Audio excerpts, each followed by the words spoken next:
उत्तर प्रदेश एक राज्य है जिसे भारत का नया मॉडल कहा जाता है, लेकिन जरा पूछिए जमीनी हकीकत क्या है। क्या सच में यहाँ 24 घंटे बिजली मिलता है या सिर्फ अखबारों और भाषण में ही उजाला है।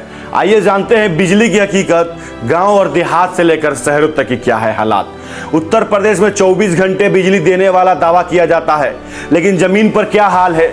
गांव और देहात, किसान, छात्र, दुकानदार सब अंधेरे से परेशान हैं। सरकार के वादे और जमीन की हकीकत के बीच कितना का फर्क है, आज हम दिखाएंगे। उत्तर प्रदेश में बिजली के नाम पर कैसे राजनीति चल रही है। प्रदेश में कई जिलों में दिन में 8 घंटे से ज्यादा बिजली नहीं आती। कई जगह ऐसा है जहां ट्रांसफार्मर खराब हो गया है, हफ्तों से वहीं पड़ा है। लोग कैंडल और लालटेन जलाकर काम चला रहे हैं, लेकिन वहां ट्रांसफार्मर नहीं चेंज हो रहा है। हमारे आसपास गोरखपुर, कुशीनगर, देवरिया, बस्ती, संत कबीर नगर, मऊ, आजमगढ़ और फैजाबाद जैसे पूर्वांचल के जिले हैं। यहाँ के हालात कमोबेश एक जैसे हैं। जनरेटर के भरोसे कई गांव और कस्बे जिंदा हैं, लेकिन बिजली आती नहीं है। बिल हर महीने आता है, ज्यादा आता है, लेकिन बिजली नहीं आती है। महिलाएं कहती हैं कि पंखा नहीं चलता है, बच्चों को गर्मी लगती है, खाना तक ठीक से नहीं खिला पाते हैं क्योंकि टाइम से लाइट नहीं आती है। कभी आती है तो रुकती भी नहीं है, आती है मिनटों में कट जाती है। किसानों का मोटर नहीं चलता है। सिंचाई का समय आ गया है, वही किसान मोटर चला के अपने फसल को उगाते हैं, लेकिन लाइट के नहीं आने की वजह से वो फसल अब सूखी पड़ रही है। इस गर्मी के माहौल में जो भी छात्र स्कूल में पढ़ते हैं, स्कूल में जहां लाइट न आने की वजह से बच्चों को पढ़ाई में बहुत दिक्कत होती है। जनरेटर कितना देर तक चल पाता है। कई जगह स्कूल में लैब चलता है, कंप्यूटर चलता है, वाईफाई चलता है, लेकिन ये सारी चीज़ें बिजली न आने की वजह से ठप हो गई है। जो भी दुकानदार भाई हैं वो रेफ्रिजरेटर चलाते हैं, आइसक्रीम बेचते हैं, दूध बेचते हैं, कोल्ड ड्रिंक बेचते हैं, वो लोगों को इतना नुकसान हो रहा है कि वहाँ जाइए तो वो लोगों के सब रेफ्रिजरेटर ठंडा ही नहीं होता है, क्योंकि लाइट नहीं आता है तो उनको बहुत ज़्यादा नुकसान होता है। और मुख्यमंत्री योगी आदित्यनाथ कहते हैं कि हर गांव तक बिजली पहुंचती है।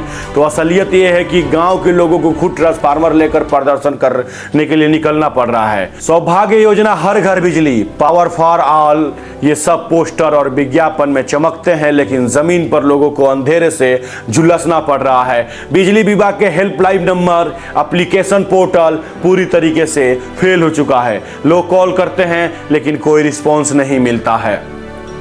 यूपी के ग्रामीण इलाकों में ट्रांसफार्मर जल गए हैं तो रिपेयरिंग में 10 से 15 दिन लग जा रहा है। ये बताइए कि 10 से 15 दिन उस गांव में बिजली नहीं आएगी तो कैसे वो गांव के लोग रह पा रहे होंगे, महिलाएं रह पा रही होंगी। जेई और लाइनमैन कई इलाकों में 3-4 गांवों को कवर करते हैं और उन तक पहुंचना आम नागरिक के लिए नामुमकिन हो जाता है।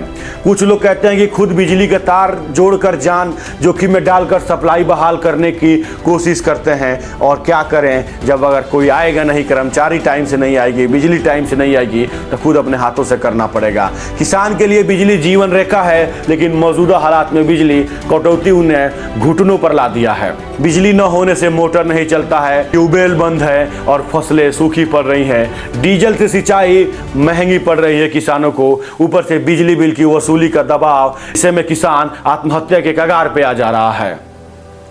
इसमें विपक्ष तमाम दलों से मुद्दों पर सरकार को घेरता रहता है। समाजवादी पार्टी से कहती है कि हमारी सरकार रहेगी तो 18 घंटा बिजली मिलती, वहीं बसपा कहती है कि गरीबों को बिजली के नाम पर सजा दिया जा रहा है। AIMIM कहती है कि सरकार सिर्फ अमीरों को देखती है और गरीबों को नहीं। कांग्रेस कहता है कि यह सब निजीकरण की साजिश है, प्राइवेट करने की साजिश है। इतना परेशान कर दिया जाए कि लोग परेशान होकर कहें कि इससे तो अच्छा प्राइवेट हो जाता और उसी को निजीकरण कर दिया जाए। क्या ये बिजली संकट एक नियोजित निजीकरण की प्रक्रिया है?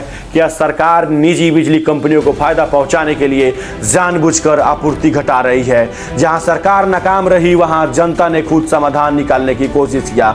कुछ गांवों में ग्राम सभा पंचायतों में मिलकर सोलर पैनल लगवाए जा रहे हैं, जिसमें सीमित मात्रा में लेकिन अस्थायी बिजली तो मिल रही है, लाइट और पंखा तो चल रहा है, बच्चे पढ़ाई तो कर रहे हैं। कुछ जगहों पे माइक्रो ग्रिड और ऑफ ग्रिड सोल्यूशन काम कर रहा है। सरकार को अब जनता से सीखने की जरूरत नहीं है। टेक्नोलॉजी है, क्षमता है, बस जरूरत है ईमानदारी और इच्छा शक्ति की। उत्तर प्रदेश का भविष्य रोशन कैसे होगा जब आज भी गांव अंधेरे में है? सरकार कहती है कि सब ठीक है, जनता कहती है कि झूठ है। अब फैसला आपके ऊपर है। क्या आप बताइए कि आपके यहाँ बिजली 24 घंटे आती है? कमेंट करके ज़रूर बताइएगा। अगर आपको ये वीडियो अच्छा लगा हो तो शेयर करिएगा।